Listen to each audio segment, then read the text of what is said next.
Hey, happy Tuesday. As promised, I told you I'd come back during the week, and here I am. The following is a non-political statement, but I got to rant a little bit. Time Magazine picked the Person of the Year, and I'm sure they could have picked something that we could all agree on. I'll get to that in a second. Or they picked something that probably half the country agrees with. They put President Joe Biden and Kamala Harris on the front cover, which without a doubt, this year, COVID-19 should have been frontline workers. I think we all could agree with that. I'm going to take it one step further. You know, the nurses and the doctors that took care of it. But how about our whole produce supply chain? From farmers to people that picked it in the field, to the truck drivers that drove it across the country, to the terminal market guys that work day and night, to the retailers, to the stock clerks. If you wanted produce did not skip a beat during this whole pandemic. You may have been short paper towels and toilet paper and mayonnaise and tuna fish, but produce was always available. So if Paul Manfrey had a magazine, that's who would be on my front cover. End of rant. Okay. I hope you liked that little blast from the past. I think that was from about 2 years ago, Hunts Point Market. I got a couple of old ones too from Philadelphia Market. I think I'm going to put them up on different times, maybe when I have a little bit to say.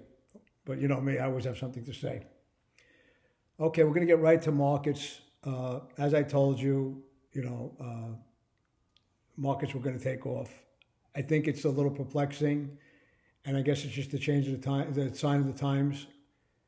I don't think demand is what it is, what it was in the past for Christmas.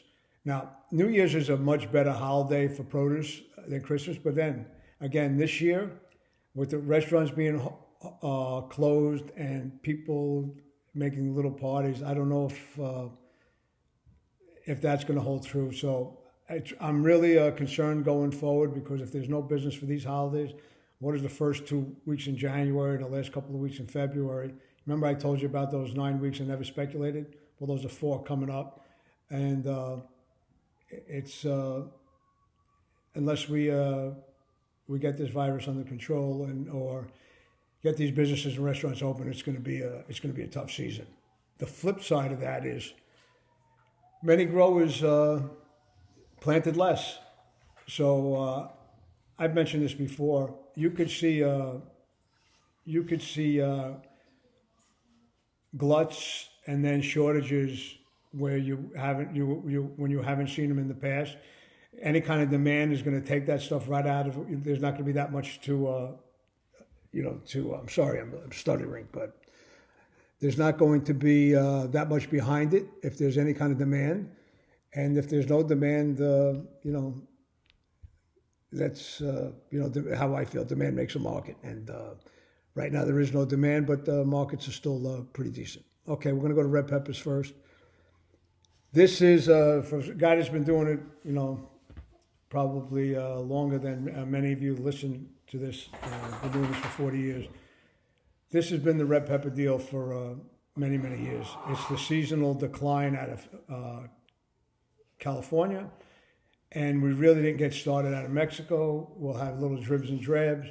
We'll have dribs and drabs ending the deal in California and dribs and drabs starting the deal in Mexico. Mexico really doesn't have volume until January. Unfortunately, it's when there's least business. This is the time that everybody wants them. I could tell you right now, even with no demand, red peppers are red hot, especially number ones. You just can't get enough. The crop is basically a large. We're gonna need those Mexicans to come in to see some extra large. You may see a little bit at the end of this week, but really no serious volume. Choice, because it's the end of the deal, you're getting a lot more choice than number ones. And even for the Mexican deals, usually they go through to clean up the field, so you're gonna get a choice even in new peppers. So there you go. At a time, if this was a regular year, I couldn't imagine what this market would be, because they are that short. Squash has a much better feel to it. It's been cheap for a long time, and I think it's going to come up a little bit. Cukes, definitely good market. I told you last Sunday all these markets were going to be higher, and they are. Tomatoes, all those things. You don't need my crystal ball to tell you those markets are up. Trucks haven't hit the prices that we were during Thanksgiving, but we got a couple of days that we still got Wednesday and Thursday to see if these markets really take off on freight. As I said before, I think that that truck situation is going to be a problem all year, and get back to it. It's all on supply and demand. If there's no business, it doesn't make a difference. It's all supply and demand. That's what we're all about. And I'm sure after I end this video, I'm going to think of something else. We got Christmas next week. Can't wait. I love Christmas. Love Christmas. And, I had a big holiday on the 7th, so I'm going to make sure I spoil everybody this year. And that's it. Love you. Love the produce business. Take care of yourselves. Be happy, healthy, and I will see you on Sunday. Take care. Bye.